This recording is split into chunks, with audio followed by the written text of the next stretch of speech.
Es un placer presentarles al doctor Juan Manuel Estrada McDermott, egresado de nuestra escuela, quien el día de hoy nos va a presentar la charla sobre promoción del bienestar equino, más prácticas por mejorar según nuestra legislación y la Federación Ecuestre Internacional. El doctor Estrada es médico veterinario graduado de nuestra escuela de medicina veterinaria de la Universidad Nacional de Costa Rica. Fue profesor de anestesia y medicina interna equina por 7 años. Es máster con énfasis en medicina regenerativa de Colorado State University. Es veterinario tratante de la Federación Ecuestre Internacional, miembro de Costa Rica Equine Welfare y actualmente jefe de servicios generales en SENASA, además de que cuenta con su práctica privada. Sin más por el momento, les cedemos el espacio al doctor Estrada. Hola, hola, ¿cómo están? Bueno, gracias por la introducción, Nikki. Gracias por decir el segundo apellido muy bien. Eso es algo que casi nunca nadie pega. Entonces, muy agradecido, muy emocionado de estar aquí con ustedes el día de hoy para hablar un poquito de un tema que en lo personal a mí me apasiona muchísimo. Yo, los años que dediqué a docencia en la Escuela de Medicina Veterinaria, una de las razones, si no la principal, por la cual yo me dediqué esos años a dar clases, era por bienestar animal. Para mí, enseñarle a los chicos cómo hacer las cosas de buena manera, para mí eso es exponencial, ¿verdad? La cantidad de animales que se van a ver beneficiados.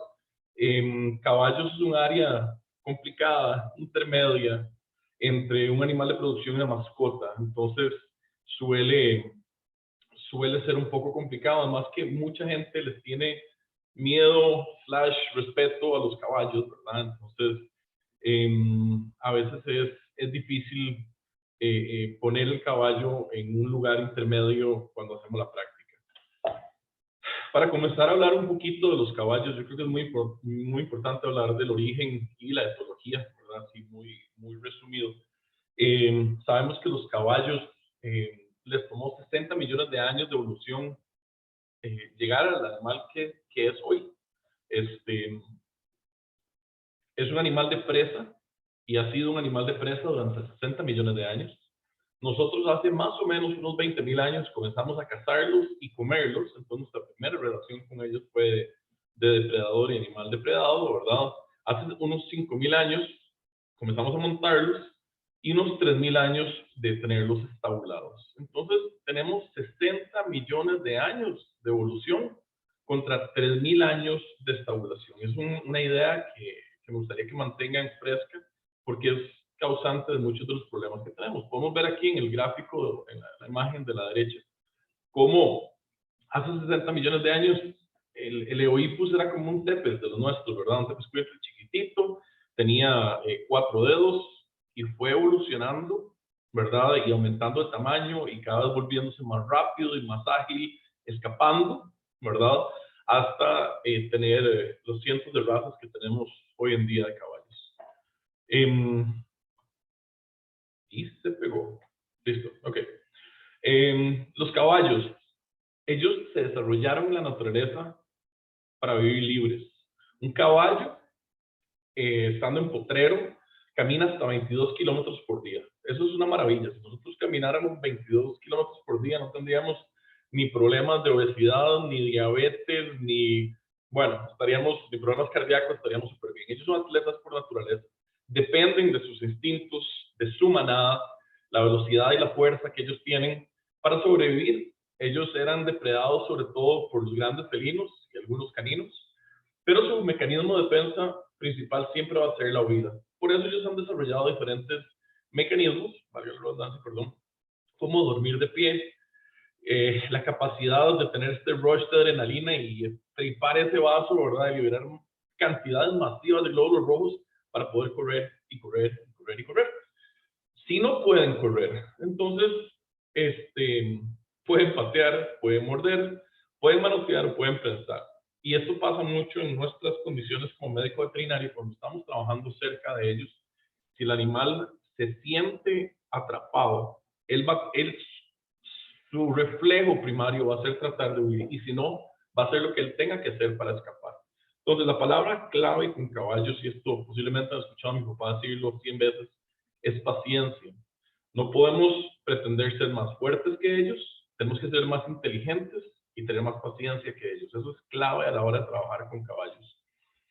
Nosotros, como humanos, hemos seleccionado a los caballos por ciertas características.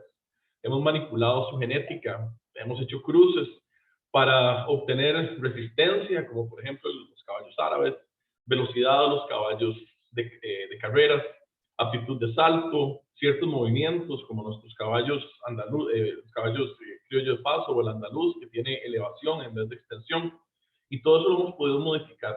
Normalmente paga alguna otra parte de la genética del animal. Sabemos que algunas razas, como el caballo de carreras, ha sido tan ultra especializado en velocidad que son animales que son más difíciles de reproducir. Entonces, siempre, ¿verdad? Hay un balance de las cosas y esa ultra especialización típicamente paga un precio. Hay cosas que no hemos podido cambiar. Tenemos, como les digo, 3.000 a 5.000 años de estar jugando con la selección de los caballos contra 60 millones de años. No vamos a cambiar sus funciones biológicas básicas, como su digestión, que es posiblemente el talón de Aquiles de ellos. Su reproducción no la podemos mejorar, pero sí hemos podido empeorarla. Su respiración, su instinto de fuga, ¿sí? Hay cosas que no vamos a poder cambiar o dejaría ser el caballo que conocemos. Y es muy importante esta relación con los humanos. En este momento, actualmente, el caballo, no para todo el mundo, pero sí para la mayoría, ha dejado de ser una herramienta de trabajo. Esto no es cierto en zonas rurales, pero en ciudades la mayoría de los caballos que tenemos tienen una función de placer. Y al final, ese bienestar, ese contacto con la gente, sea lo que sea la función del animal, el bienestar del animal estabulado o semi-estabulado va a depender por completo de nosotros, del dueño del caballo, o el que lo maneja, o el que lo cuida. Yo siempre les decía a los chicos en la U que es muy importante familiarizarse con las especies con las que ustedes vayan a trabajar. Yo vacilo que yo no hablo, no soy muy fluido hablando vaca. Me cuesta un poco entender el lenguaje corporal de ellas porque no he tenido tanto contacto como por ejemplo con los caballos, con los perros, con los gatos. Entonces es importante que ustedes se relacionen y trabajen y manoseen y vivan con los animales con los que quieren trabajar. Eso les va a ayudar a entender qué es lo que el animal está sintiendo. Y también, por ende, directamente los va a hacer mejores profesionales. Entonces, hay gente que dice que los caballos y las vacas no son expresivas. Yo creo que es que nunca han tenido la oportunidad de ver un caballo feliz, donde está rascando el pecho o el cuello y siente cosquillas, donde está relajado, donde está asustado, dormido, preocupado, enojado, es muy obvio en ellos, las orejas para atrás, los ojos pelados, la cara tensa. Y para mí la que más me conmueve definitivamente es la cara cuando están con dolor. Es muy obvio que no se sienten bien. Si uno como humano carece de la capacidad de ver el dolor en un animal, estamos en problemas para ejercer como veterinarios. Y al final todo esto es práctica, es ver no uno o dos, sino ver 20, 30, 50 y ahí se van a ir familiarizando con todo lo que es el lenguaje corporal de los animales. Caballos, tenemos cientos de razas en el mundo y cada una de estas razas tiene un fin específico, igual que en perros, han sido desarrolladas con una función, ¿verdad? Para diferentes deportes y actividades. Y también hay diferentes, no solo razas, sino tamaños, ¿verdad? Entonces, es importante recordarle a la gente que un caballo como este, Falabella, que fue paciente mío en Texas hace unos años, sigue siendo un caballo. No por pesar 80 kilos, deja de ser un equino. A veces la gente pierde la perspectiva con respecto a eso. También, como les decía, los caballos van a tener diferentes usos y cada raza va a tener un grupo de usos para el que es bueno o es mejor. Yo creo que tal vez uno de los mensajes más importantes es que sin importar ¿cómo se llama? El costo del animal o el uso del animal, ya sea deporte, placer, trabajo, todos ellos deben ser tratados con respeto, con compasión y con entendimiento. Y esta frase me encantó, la dijo una amiga hace unos días, y honestamente hay que tenerles paciencia. Volvemos a lo mismo.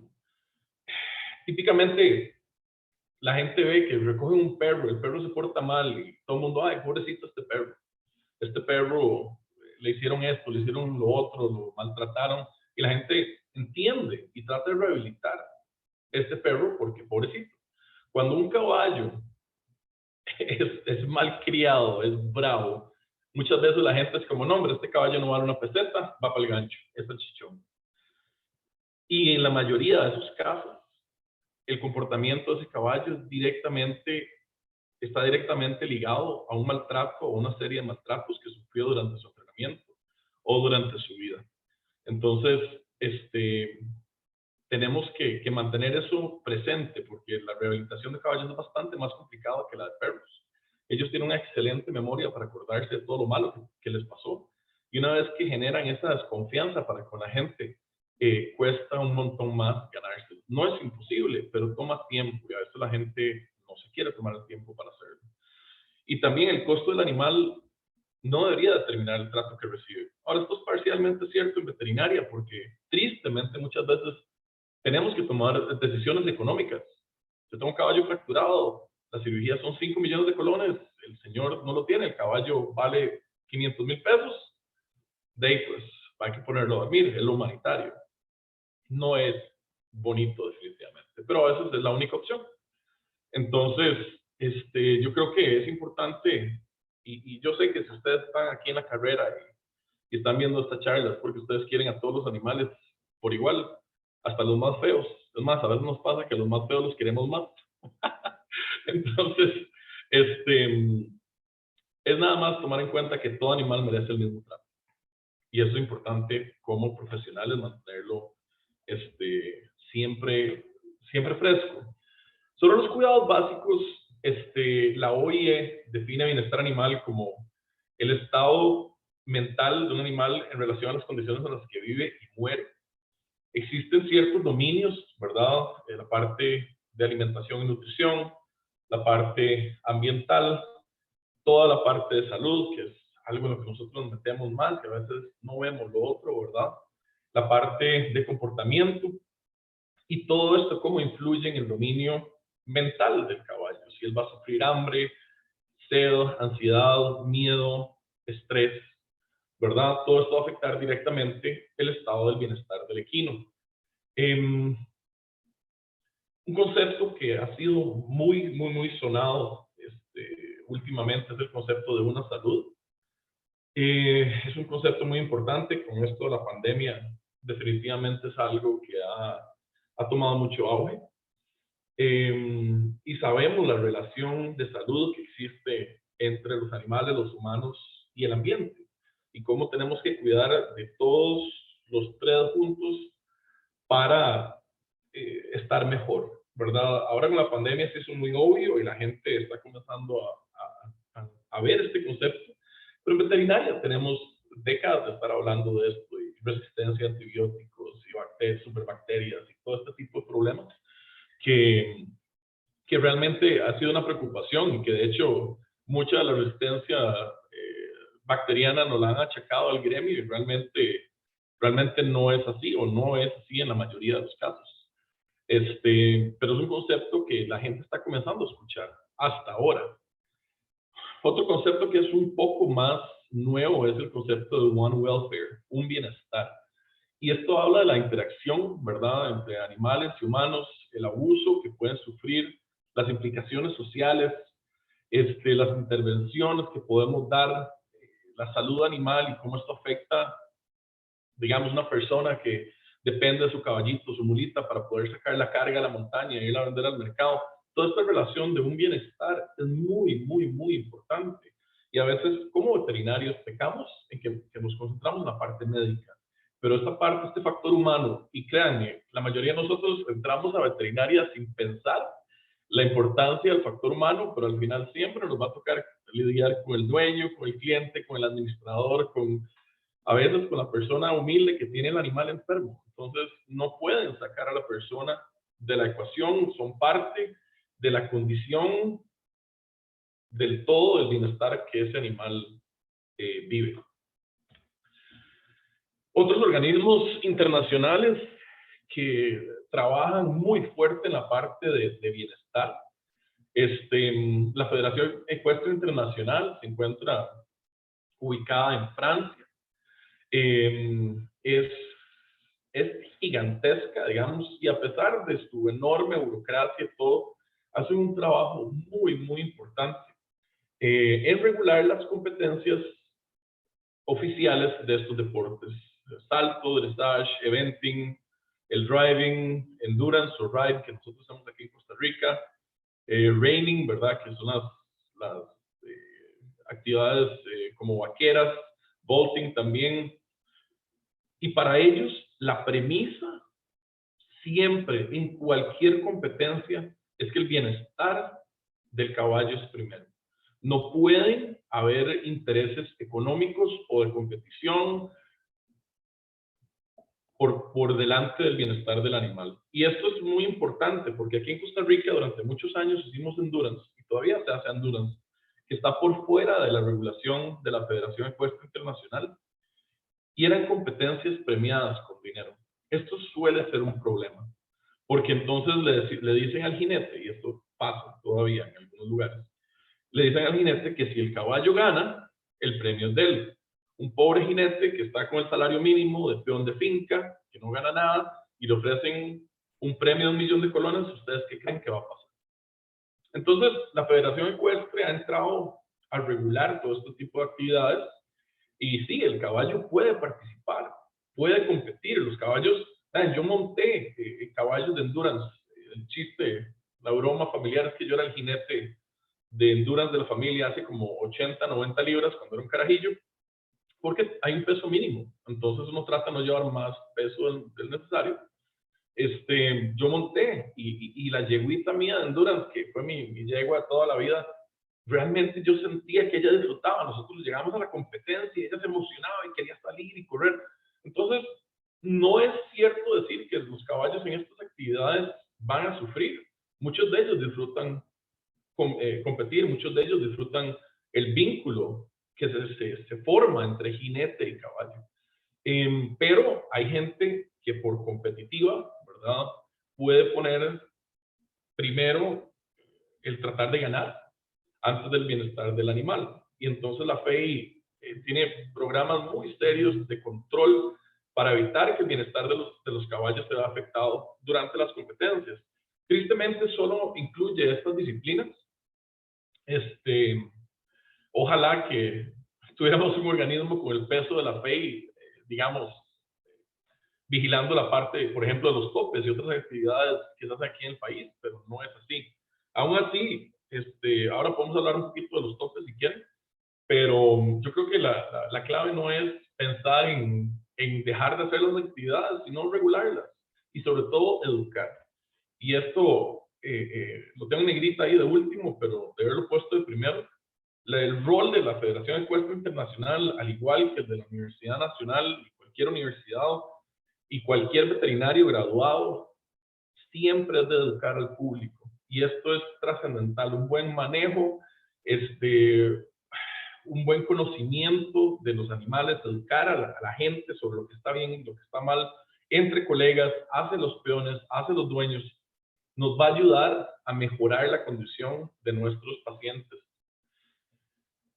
La FEI como tal tiene un código de conducta para las actividades deportivas, para todas, donde desglosan todo lo que puede pasar en una de estas competencias. Y estamos hablando de mundiales, ¿verdad? El mundial ecuestre, el último que se hizo en el 2018 y fueron miles de caballos a participar en las diferentes disciplinas.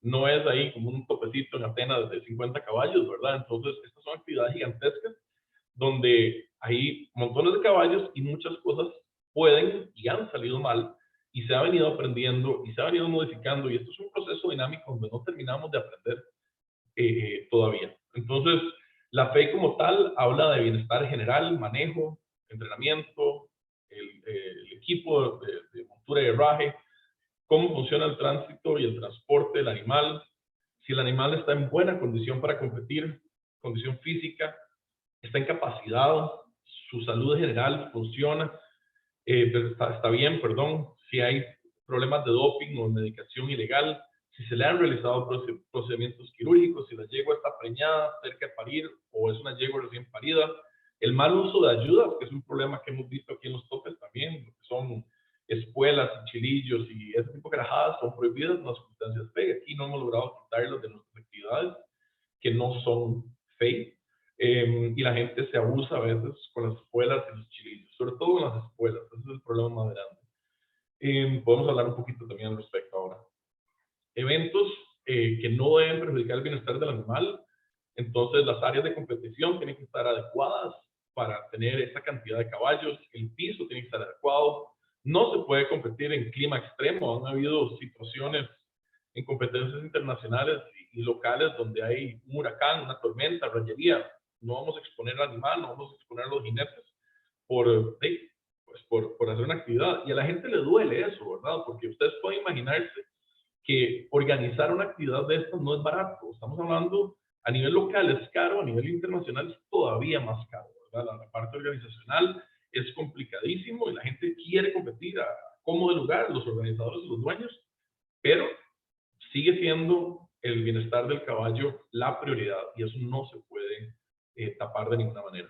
La estabulación tiene que ser adecuada, tiene que haber un tratamiento humanitario del caballo. La mayoría de estas competencias se hacen en arenas grandes o fincas, etcétera, donde tienen que haber veterinarios. Yo estuve en una competencia de 180 kilómetros, perdón, 160 kilómetros en un día y éramos más veterinarios que caballos. Pero esos caballos iban a competir en un nivel extraordinario donde teníamos que haber suficientes colegas ahí para cualquier emergencia. Normalmente se tiene un centro de referencia también, porque hay cosas que uno puede tratar en campo. Yo como médico tratante de endurance me ha tocado ver varios casos ahí serios y sacarlos adelante con lo que hay en campo, pero si estamos hablando de un cólico, una fractura, son cosas que uno no puede hacer en campo y hay que buscar un hospital para poder enviarlo. Tener el equipo y el personal para manejar heridas durante las competencias e inclusive pensar en eutanasia. Si un animal sufre una lesión y no hay nada que hacer, hay que estar preparado para poder poner a dormir el animal de manera humanitaria. Como les decía, la federación está en un proceso dinámico, definitivamente, no paran de aprender. El endurance o los rallies o el ride, como le dicen en diferentes lugares, es posiblemente la competencia físicamente más dura para los caballos. Son competencias que los niveles iniciales son 20, 40, 60 kilómetros. Yo competí hasta 80 kilómetros en un día. Las grandes son de 120 y de 160 kilómetros en un día. Un caballo para llegar a competir 160 kilómetros en un día normalmente tiene que tener un plan de entrenamiento de unos 8 años. Ese es el tiempo que le toma a un caballo llegar a ese nivel. Y estamos hablando que la mayoría de los caballitos, como pueden ver en la foto, la mayoría de estos caballitos son caballos árabes, son razas más longevas.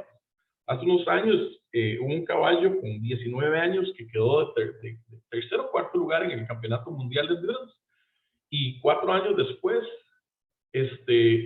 quedó en el primer lugar. Entonces, estos son atletas que se entrenan para un tiempo significativo, no es el típico caballito tope que ya a los 10, 15 años está viejo y hecho pistola, sino son caballos longevos y atletas longevos también, ¿verdad? Uno de los problemas que hay en algunos de estos caballos son muy resistentes. Y esto la FEI no lo menciona, pero la malicia indígena de nosotros nos hizo pensar en esto cuando vimos la charla hace 2 semanas sobre la introducción de esta metodología de la que les voy a hablar, en los casos que hay gente que hace neurectomías, ¿verdad? Entonces, si el caballo es hiposensible por naturaleza, tiene un umbral del dolor más alto, no siente cuando hay daño en el pie, en el dedo, ese caballo va a seguir y va a seguir y va a seguir hasta que posiblemente se haga un daño mayor o catastrófico y termina siendo eutanasiado. También hay colegas, y esto es totalmente antiético, que hacen neurectomía y entonces cortan el nervio digital palmar y sencillamente quitan la inervación de todo el pie del caballo, de todo el dedo del caballo. Entonces el caballo se puede meter un clavo y no lo va a sentir. Obviamente, no es legal en estas competencias y además estamos exponiendo al caballo a que se lesione y se haga daños, bueno, como les decía, catastróficos que pueden inclusive llevar a la muerte del animal. Entonces, estas pruebas de hiposensibilidad en endurance ya están aplicando en Europa. Se ponen esos sensores ahí, arribita del casco del caballo, y con una jeringuita se mete presión hasta llegar a 18 o 20 newtons de presión. Y si el animal no ha reaccionado con 18 newtons, se habla que el animal es hiposensible y se le hace doping y se tiene que volver a revisar. Y si el caballo sigue con este problema, es un caballo que va a dejar de competir, porque no puede estar en riesgo compitiendo si no tiene una sensibilidad adecuada para avisarnos a nosotros los veterinarios que estamos en estas competencias que el caballo está sufriendo dolor o está sufriendo algún daño importante. En Costa Rica, nuestra ley habla de 5 puntos, que es parecido a las 5 libertades, ¿verdad? Basado exactamente en ese precepto de 1965, si no me equivoco. Tenemos que vigilar la satisfacción del hambre y la sed del animal, la posibilidad de desenvolverse según sus patrones normales de comportamiento, la muerte provocada sin dolor y de ser posible bajo supervisión de un profesional. Esto aplica también para mataderos en general. La ausencia de malestar físico y dolor, que esto también habla de la parte de tener un lugar donde guarecerse, donde protegerse, si hace mucho sol o está lloviendo muy fuerte, etc. Prevención de la vida y tratamiento de las enfermedades. Perdón, preservación de la vida. Entonces, esa es la ley 74, artículo 3 de la ley 7451 de SENASA, que es relativamente nueva. Entonces, hablemos un poquito desde el punto de vista veterinario, qué es lo que nosotros queremos ver, qué es lo que tenemos que vigilar. Obviamente, satisfacción del hambre y sed parece algo muy obvio, pero no siempre es así, ¿verdad? El sentido común es el menos común de los sentidos. Y a veces llegamos a las caballerizas y vemos cosas terribles, ¿verdad? El caballo necesita agua y pasto a la libre, todo el tiempo, una bolsa de heno, un comedero, etcétera, ¿verdad? Tiene que tener su balde de agua, tiene que tener tal vez un bebedero automático. Y aquí tenemos varias cuestiones que son importantes vigilar como veterinarios. Por ejemplo, con los bebederos. Si yo tengo una pileta nada más y la gente saca el caballo 1 o 2 veces al día a tomar agua, ese caballo, sobre todo si es un garañón que pasa encerrado, etc., ese caballo va a salir, se va a tomar desesperado un par de tragos de agua y luego va a levantar la cabeza y fijarse alrededor qué está pasando. Ellos son altamente sociables, ¿verdad? Y el peón va a sentir, o el caballerango va a sentir que ya el caballo tomó lo que tenía que tomar y le da vuelta y se lo lleva y no tomó más agua. Eso sí es suficiente. La falta de agua puede producir cólico.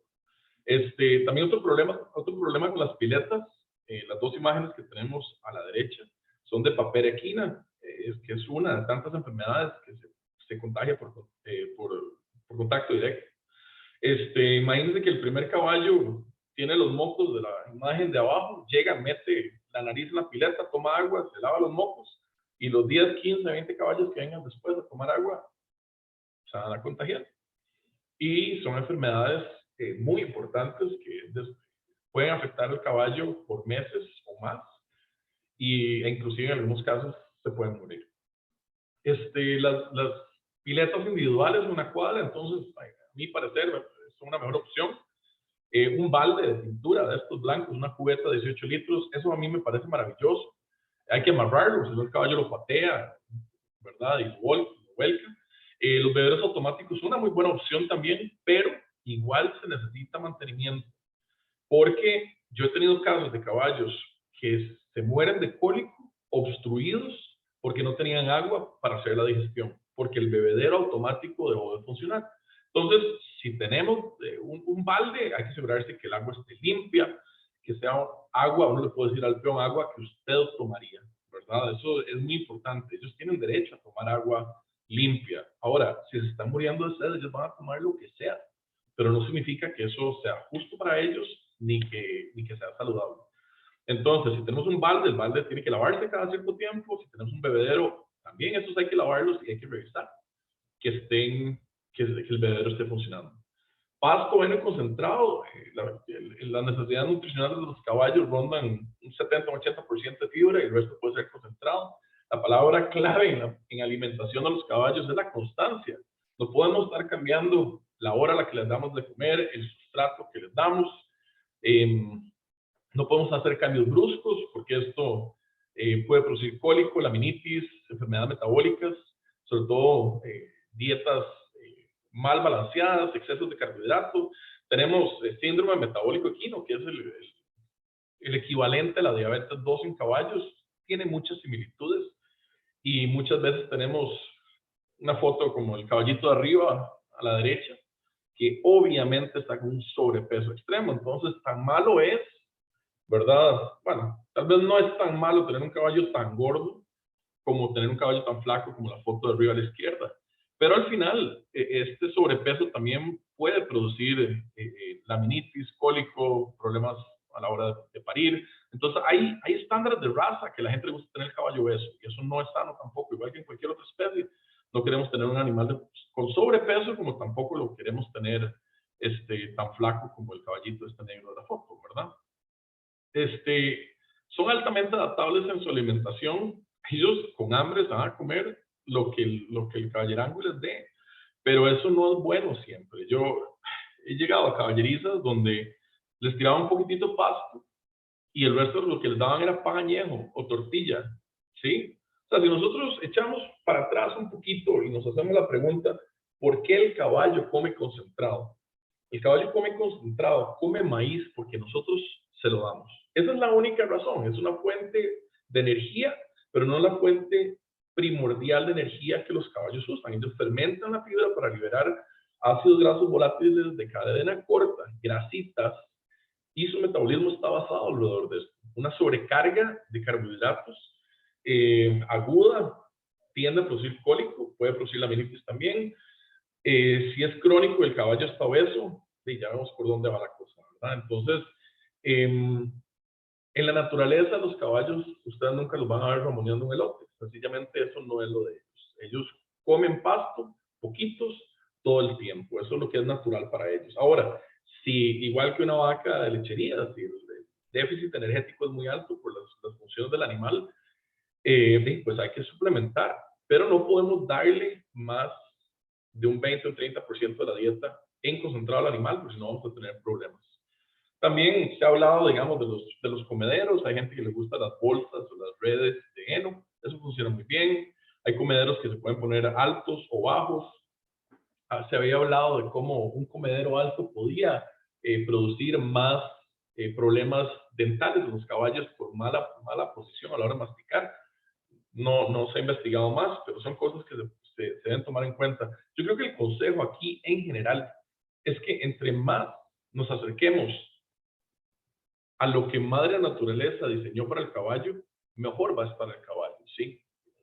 Es como una norma, una regla ahí para tratar de orientarse en caso de duda. Es muy importante también que el caballo pueda comportarse como caballo. Como les decía, es difícil tratar de cambiar 60 millones de años de evolución contra 3.000 años de estabulación. El caballo en un establo, una cuadra, ojalá que fuera de 3x3. Nosotros decimos que eso es el mínimo. La ley de bienestar animal no estipula exactamente cuál es el tamaño. Hablando con los funcionarios aquí de Senasa, la parte de bienestar, el consenso es que el animal, y esto es una norma, una regla general, el animal debería tener suficiente espacio para por lo menos poder dar vuelta. Ahora, eso a mí me suena como muy poco. Uno recomienda que las cuadras tengan por lo menos 3x3 o 4x4.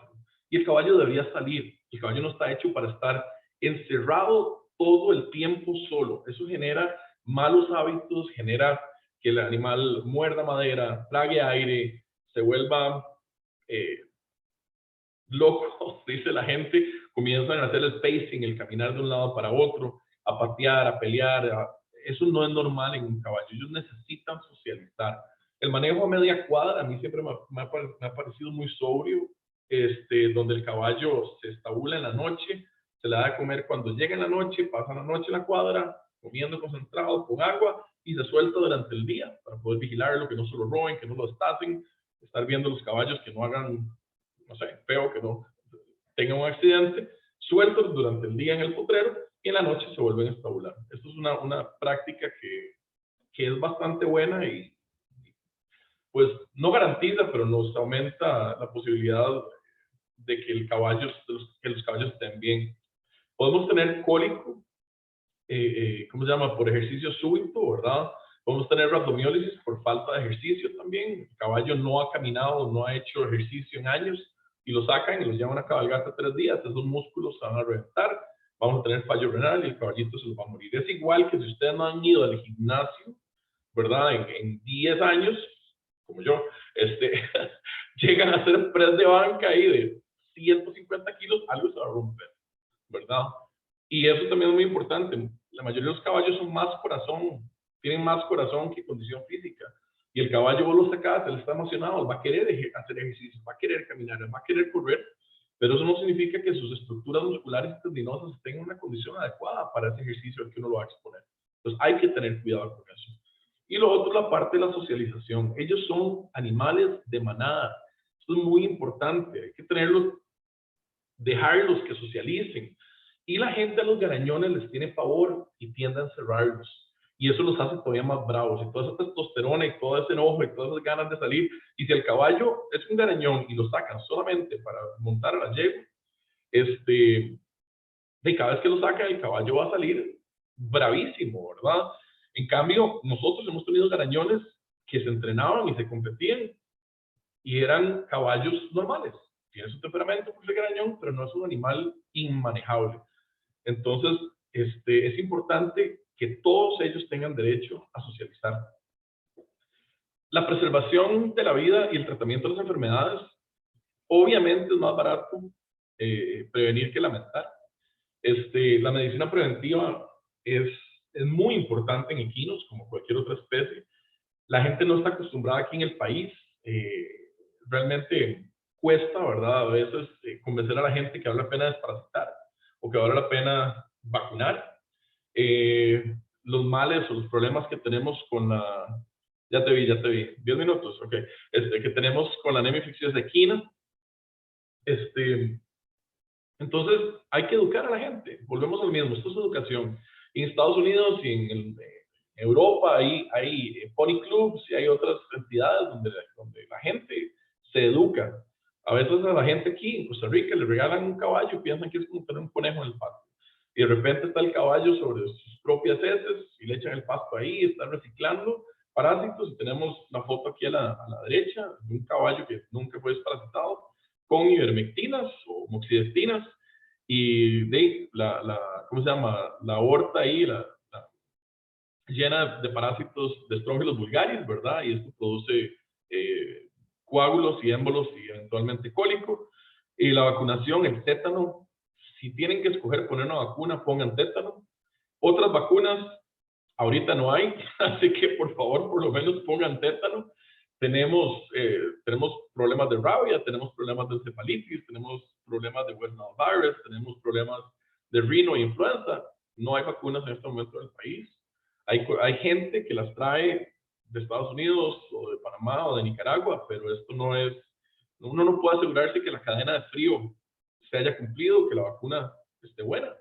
Entonces, hay que tener mucho cuidado con eso. A pesar de que queremos vacunar, tenemos que asegurarnos de que las vacunas hayan sido custodiadas de manera adecuada. Recorte y herraje cada 6 a 8 semanas para no tener un caso como este pony. Este es el típico pony, lo que les decía, que nunca le liman las muelas, nunca los recortan los cascos, lo tienen dentro de la casa como si fuera un perro y se los olvida que son caballos. Y todo caballo, sea de 50 o de 1000 kilos, ocupa un recorte, limado de muelas, ojalá anual, en machos, sobre todo castrados, una limpieza apenas esporádica para evitar carcinoma de células escamosas.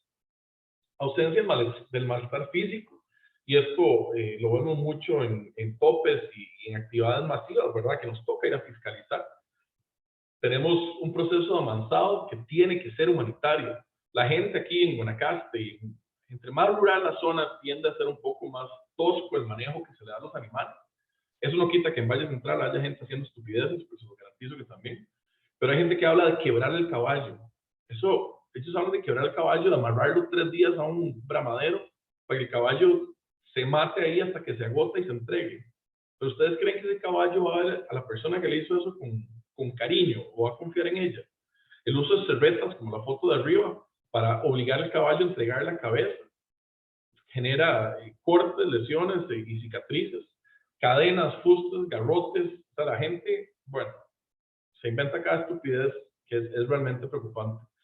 El conocimiento del amansador también es muy importante. O sea, tienes una persona que sepa lo que está haciendo, que tenga experiencia, que tenga amor por los animales y no sencillamente que es un trabajo remunerado y que el bienestar del animal no le importa.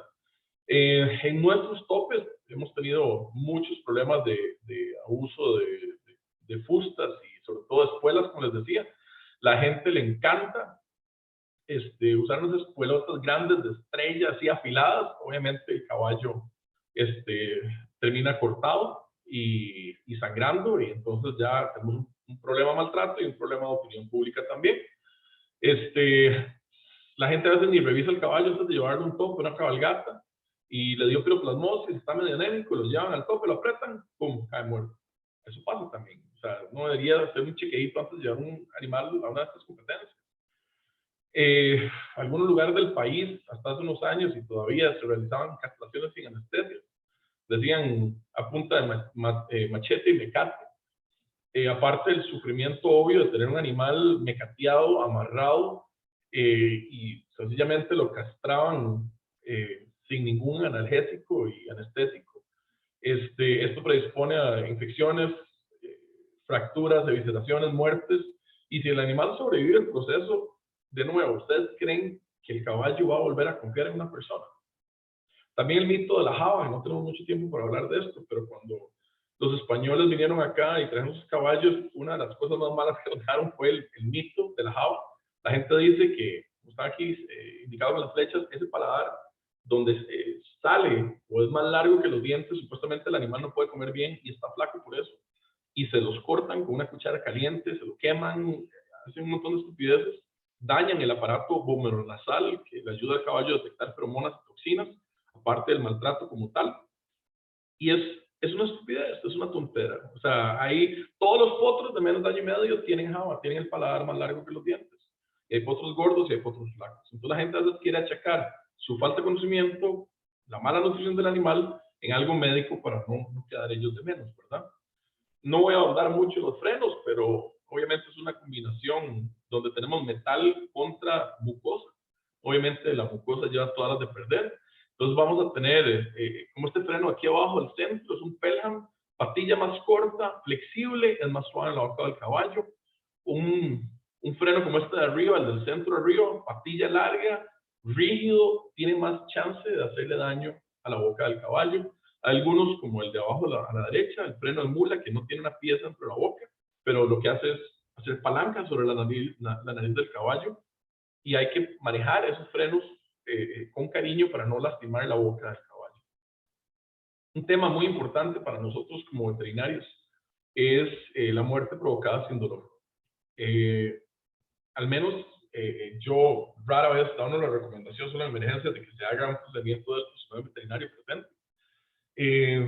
La eutanasia típicamente es una sobredosis de la anestesia, eso es lo mejor que nosotros podemos hacer. Hay algunos medicamentos como el pentobarbital que en Estados Unidos típicamente se usa sin hacer una anestesia. El caballo se amarra, se pone mecate en una argolla en la pared, meten los 2 jeringazos de 60 cc de Eutanex y el caballo cae inmediatamente, y ya para cuando va cayendo ya está muerto. Es fulminante. Pero esto no es algo que uno pueda hacer frente a un cliente o frente a un público. A mí me ha tocado eutanasiar caballos frente a 100, 150 personas en un tope. Tenemos que tener protocolos que sean también viables a la hora de tener un montón de gente encima. La gente hablaba de solamente sulfato de magnesio. Esto es lo único que produce una parálisis respiratoria y asfixia.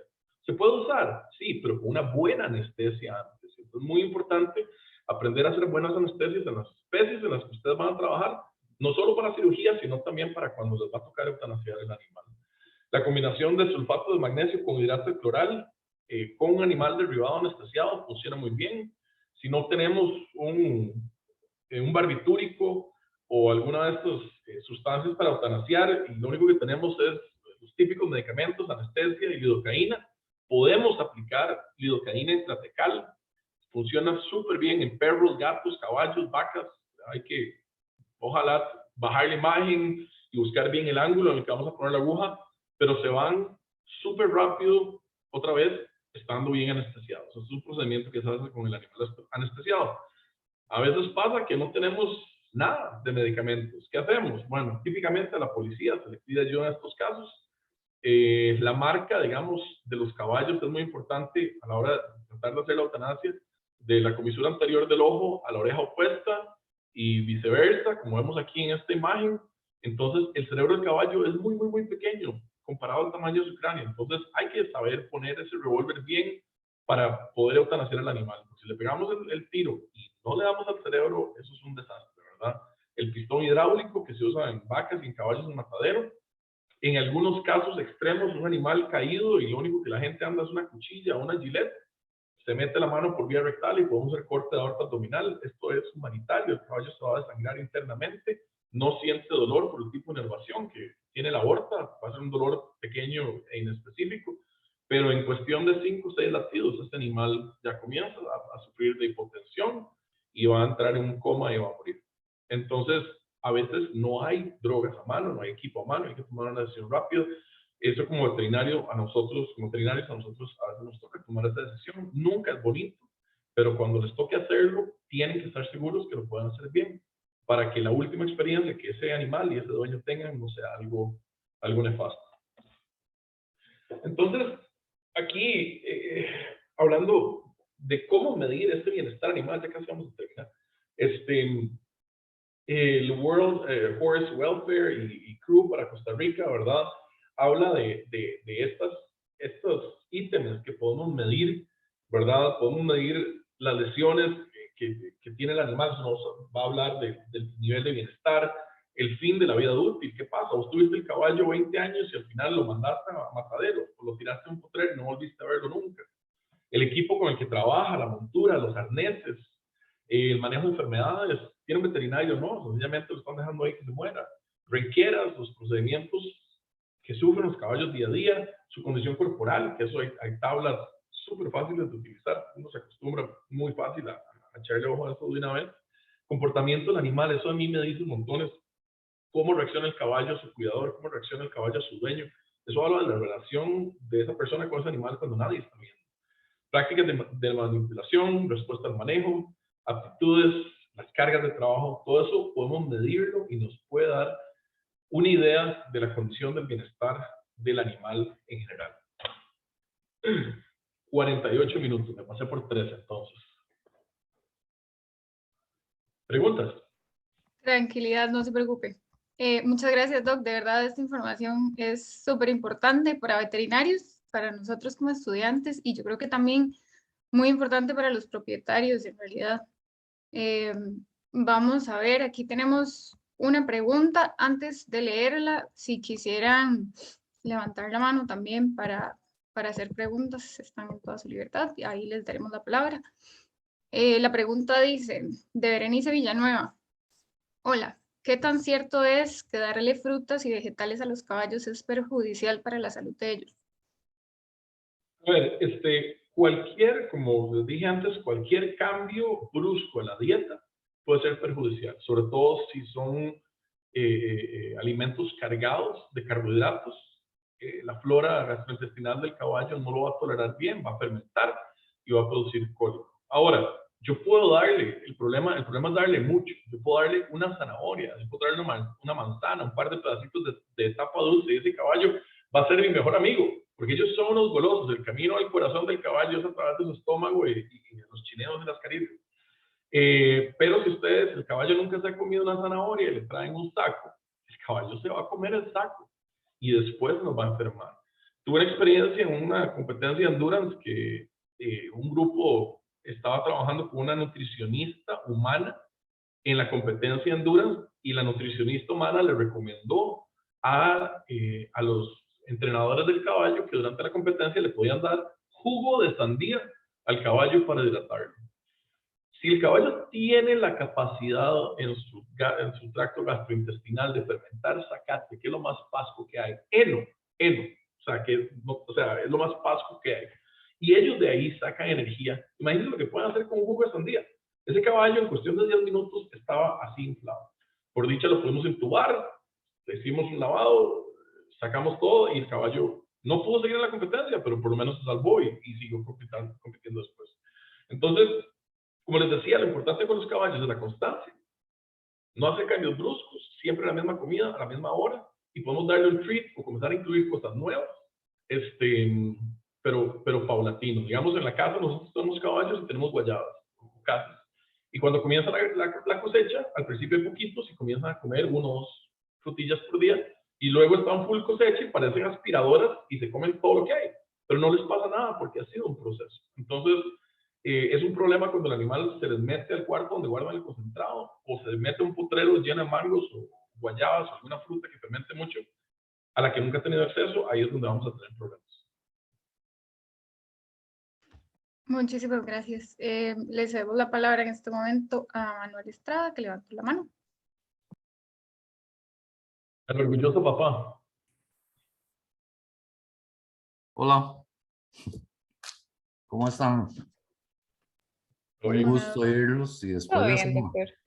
exposición de Juan hay que pellizcarse, ¿verdad? Y portarse bien con los caballitos, ¿no? Vean, hay 3 cosillas ahí que es muy importante insistir, ¿verdad? Una, cuando Juan habló de estos caballos a los cuales se le puede hacer la prueba de hiposensibilidad con este aparato nuevo que está promoviendo la FEI. Sabemos que hay dueños que pueden bloquear con anestésicos nervios que van a, valga la redundancia, inervar la parte distal de la extremidad y entonces el caballo no siente dolor y pueden también cortar esos nervios. Juan habló del riesgo para el caballo. El caballo puede seguir, sobre todo ahora de sus animales muy competitivos, puede seguir dándole y dándole y se destroza lo que le quedó de tendón o una articulación o fractura. Pero también esto es un riesgo gigantesco para el jinete, ¿verdad? Esto es muy importante. Porque si el caballo afloja una mano cuando va uno al galope, y lo que sigue es que termina uno con el cuello quebrado, ¿verdad? Entonces, es muy importante en función de prevenir el maltrato animal, pero también en función de la seguridad del jinete. Hay otra campaña en la que yo estoy metido que es en la prevención del síndrome metabólico equino. Esto es muy importante. Juan mencionó obesidad, extremos de peso definitivamente son un problema. Y hay una reglita de oro que a mí me gusta seguir. Las costillas las podemos tocar, pero no las podemos ver. Ese es el estándar mínimo que existe para todo caballo. Entonces tratemos de prevenir obesidad porque esto termina en síndrome metabólico equino. Es un síndrome similar al de humanos en algunas cosas. No es el caso ponerse ahora a hablar de eso. Pero termina frecuentemente en la laminitis y eso es un desastre, ¿verdad? Entonces, por favor, pensemos en obesidad en función del síndrome metabólico equino, que eso ya lo vimos recientemente en los cursos. Y la última cosa, la pregunta del doctor Luna, tal vez yo esperaría que Juanma le conteste porque mucho de eso lo vamos a ver en la charla de mañana. Entonces, tal vez, Juanma, después de oír tu opinión, meto la cuchara otra vez. Antes de Estamos eso, viendo perdón. la pregunta del doctor Luna, que si hay una forma práctica de estimar cuánto trabajo puede hacer un caballo de campo, por ejemplo, peso y horas de trabajo. Bueno, obviamente eso va a variar mucho con la edad, la raza, el trabajo que está haciendo el caballo. Nosotros en tope, básicamente pedimos mantener una relación de 1 a 4 entre el peso del jinete y el peso del caballo. En competencias de endurance se busca que sea 1 a 5, entonces es un problema para mí. Yo peso 100 kilos, necesito un caballo de 500 kilos para competir en endurance, son caballos muy grandes. Piensen que un caballo endurance, por ejemplo, es un caballo como un maratonista keniano, son delgaditos, hilados, de pecho ovalado, ¿verdad? Entonces, caballo 500 kilos ya es un caballo más masivo, más grande, que va a tener problemas en disipar el calor. Entonces, básicamente para montar, sí, se recomienda jornadas de 4, 6 horas, 8 horas, pero ojalá con 2 o 3 paradas para que el caballo pueda tomar agua y pueda mordisquear. El caballo puede seguir haciendo su digestión, que realmente no la hace el caballo, sino las bacterias, la flora que él tiene. Y puede seguir haciendo la digestión mientras que trabaja. Entonces uno va caminando, va trotando con el caballo parado, se le agarra un bocadito de zacate y va masticando mientras que vos seguís trotando, el caballo va a ir sacando nutrientes de eso. Si parás cada cierto tiempo para que el caballo tome agua, es muy importante, sobre todo en competencias más serias, porque un caballo haciendo ejercicio extenuante puede perder hasta 16 litros de sudor, ¿verdad? Es agua más sales por hora. Entonces tenemos que parar. Si el caballo está muy agitado, está muy cansado, y eso otra vez es responsabilidad del que maneja el caballo, y necesita parar el caballo cada cierto tiempo, darle un respiro, dejarlo que coma, dejarlo que tome, para, ¿cómo se llama? Para que se descanse, se recupere. Esto es más complicado en condiciones de trabajo como las mulas que jalan coquito de palma abajo en quepos y parrita. Esas mulas se cambiaron por búfalos exactamente por este tipo de problemas, ¿verdad? Porque es muy difícil cuantificar cuánto puede dar una mula, cuánto sol puede llevar, cuánta agua está parando a tomar cuando para entre una carga y otra, ¿verdad? Entonces, inmediatamente es difícil decirte cuánto puede trabajar el caballo, pero viendo los dominios de los que estamos hablando ahora, el equipo que usa, las lesiones de piel, el estado anímico, nutricional del animal, podemos decir si ese caballo está siendo trabajado más de la cuenta o no. Espero que eso conteste tu respuesta, tu pregunta. Sí, agregando lo que Juanma mencionó, uno puede usar algunas medidas, bueno, aparte de la malicia indígena, ¿verdad? Es el ojo del amo, es conocer qué tan ganoso y fuerte es el animal, eso es muy importante. Yo creo que podemos, así, cosas muy importantes, muy puntuales, el peso del caballo, ¿verdad? Ni muy gordo ni muy flaco, entonces tratemos de que las costillas se puedan palpar, pero no ver, ¿verdad? Aunque sea un caballo de trabajo, debería tener un mínimo de peso, de grasa, que es el combustible para el ejercicio aeróbico que lo va a mantener trabajando muchas horas. Respecto a las horas de trabajo, un caballo de campo, de trabajo, para mí es el mejor atleta, ¿verdad? Son los animales felices, caminan muchos kilómetros al día, comen pasto, brincan, saltan, se tiran pedos, ¿verdad? Ellos tienen que descompresionar el sistema digestivo, como no pueden eructar ni vomitar, tienen que hacerlo por vía rectal. Entonces son los caballos felices. El caballo de campo es más feliz que un caballo de cuadra definitivamente. Ellos sufren mucho con dos cosas, o con tres, digamos. Manejo que incluye alimentación y control de parásitos. Hay veces no controlamos parásitos, garrapatas. Sufren mucho con problemas de montura, ¿verdad? Esto dimos una charla para Cruz recientemente, eso la tiene Lisa grabada y lo podemos compartir. Las monturas tienen un esqueleto, un fuste rígido que puede causar mucho daño en los procesos espinales dorsales o en los músculos epaxiales de la espalda, ¿verdad? Entonces, proteger la espalda es muy importante. Y luego el recorte y el herraje. No en todo lugar se herra, ¿verdad? Como en territorios indígenas, pero sí deberíamos promover por lo menos el recorte para que los cascos no crezcan en forma exagerada ni desbalanceada, causando problemas en las articulaciones.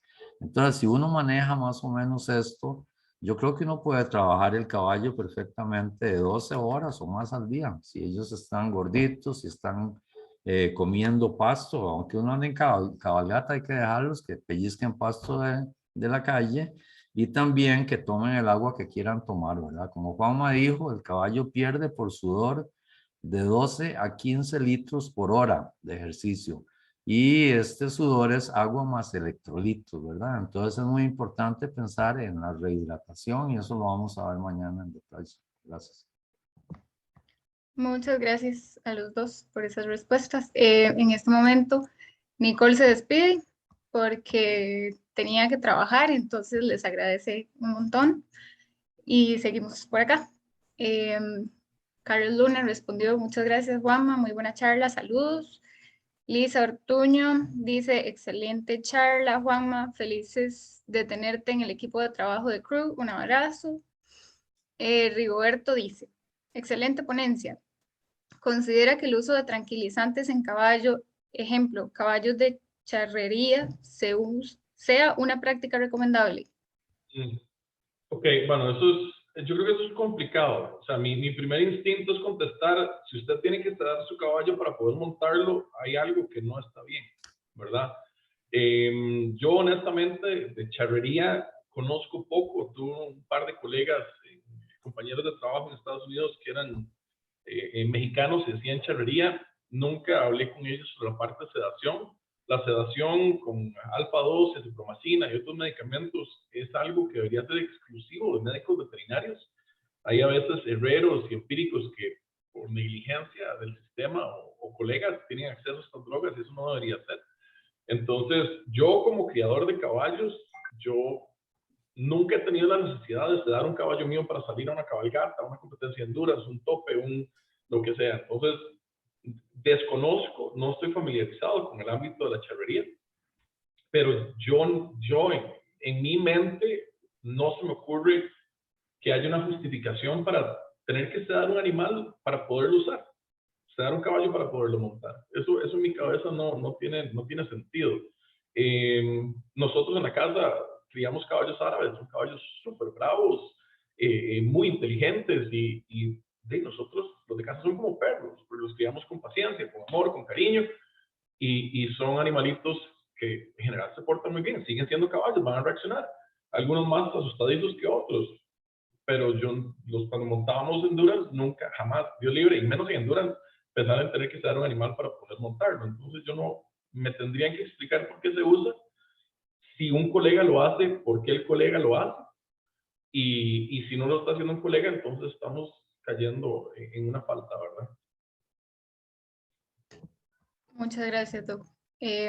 María Pía Martín dice, muchas gracias, muy interesante. Doc, en este momento son las 5:02. ¿Cómo está usted de tiempo? Con hambre, pero estamos bien. Solo queda una pregunta mía, yo creo. Dale, sí, todo bien, estoy vacilando. Que háblenos un poquito más sobre esto de los topes. A mí me interesa bastante y porque hay legislación, creo que cada vez hay más legislación, pero se está llevando a cabo, la gente está haciendo caso, ¿cómo está la cosa más o menos? Esto es un tema que a mí en lo personal me apasiona mucho. Yo le he dedicado mucho tiempo a eso. Cuando estaba de docente en la UNA todavía, ya tenía una relación muy cercana con los compañeros aquí de Senasa, de la parte de bienestar. El manual que se hizo de topes hace como 8 o 9 años, justo después de que salió la ley, lo trabajé yo con varios colegas aquí. Hacerlo lo más sencillo y genérico posible. Pero básicamente hubo que dar charlas, y es parte de lo que yo hablo ahora. Me tocó a mí dar un par de charlas a los colegas de aquí de Senasa para explicarles qué era bienestar en caballos. Porque la gente tiene muy claro que es bienestar en una vaca y que es bienestar en un perro, pero el caballo está ahí justo en el medio, ¿verdad? Y lo hace más complicado.